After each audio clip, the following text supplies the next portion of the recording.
Well, another one of our spring pruning projects is to prune our evergreen shrubs. Now, shrubs such as boxwood, hollies, arborvitaes, and junipers put on two flushes of growth. One is in the spring and then another one in the late summer. And the best time to prune these shrubs is right before they put on that flush of growth so that our cuts are covered fairly quickly with new growth. Now, basically, timing on this is to prune these shrubs about the same time that you would be pruning any of your summer flowering shrubs. Something like a butterfly bush or our crepe myrtles or caryopteris and things like that are things that we're pruning right now, and we want to prune these evergreens at the same time. Now, if you have an evergreen and it's next to a driveway or a sidewalk, something like this, the tendency is to want to come along with a pair of hedge clippers and just kind of shear along the side in a straight line so you've got a flat plane here. But actually that's not a good way to prune these shrubs. It is quick, but it's not the best way. Now, the reason for this is it tends to make an unsightly look here along the edge, and a lot of times the shrub down at the base where it doesn't get sunshine will tend to die out. And so if you take a little bit of time and selectively prune out with a pair of pruners, you'll have a more natural looking shrub, and that's what I'm going to do right now. Now, what we're doing is we're basically taking our limbs here and pruning back to a bud, and you can basically kind of direct the way this is going to grow. If I prune back to a bud or stem facing out this way, then this is going to grow out this way. If I prune back to one growing this way, then the direction of my shrub is going to head this way. And see here, I've got them, they're coming out into the walkway, so I'm going to go back quite a ways here and prune back to something facing out this way, because I don't necessarily want the shrub growing back into itself, but we might shorten this a bit so that it's pruned back. Now I'll come back here with these and again take them out selectively so that I'm getting them out of the walkway. Now I'm starting down here. Now up here I'm going to want to take these back as well so that I don't shade out the bottom of my shrub. So come here, take these out.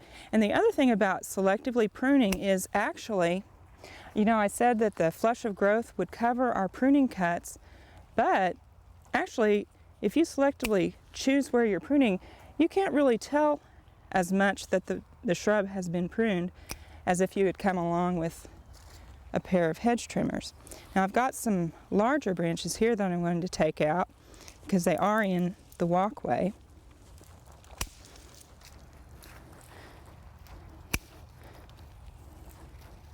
And also, if you see any winter damage, dead ends on this, you'll want to take those out as well.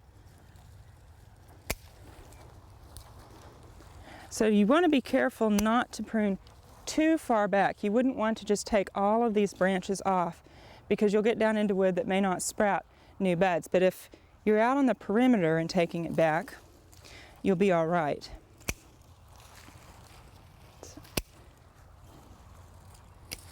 Now for evergreens such as pines and things like that, you're going to want to prune them in a different way because the pines just have one bud on the end, and you won't want to go back on the branch and cut those. And we'll be taking a look at those in a minute.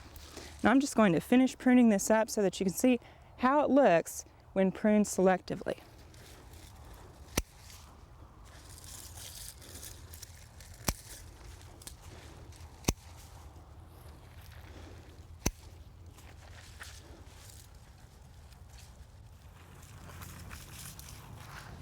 Now, if you've got some branches that are down low and they seem to be going out of bounds and you think they'd be better if they weren't around, then what you can do is take your loppers and prune those back close to the trunk back here.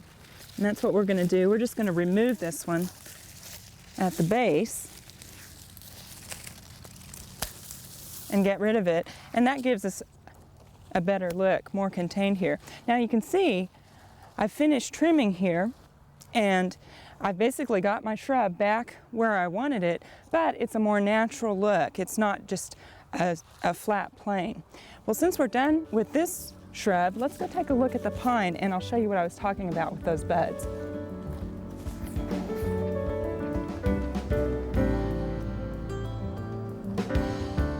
Now here in the railroad garden, we have one of our little pines that's more in a shrub form than tree.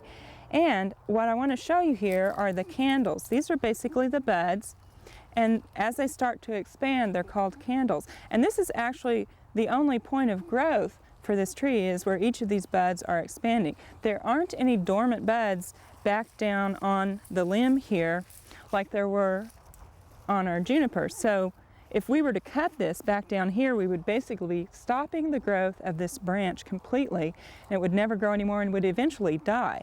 And so you want to be very careful and only trim back your pines when the candles are expanding before their needles start to develop as they start to fan out. So right now, as these are starting to expand, what we would do is come in and just cut this back 1/3 to 1/2 like that, and that is basically how we trim this shrub. Now, as you can tell, it's harder to keep a shrub like this in a small area because you can only take off so much every year and have it still stay living, because it needs to expand a bit every year.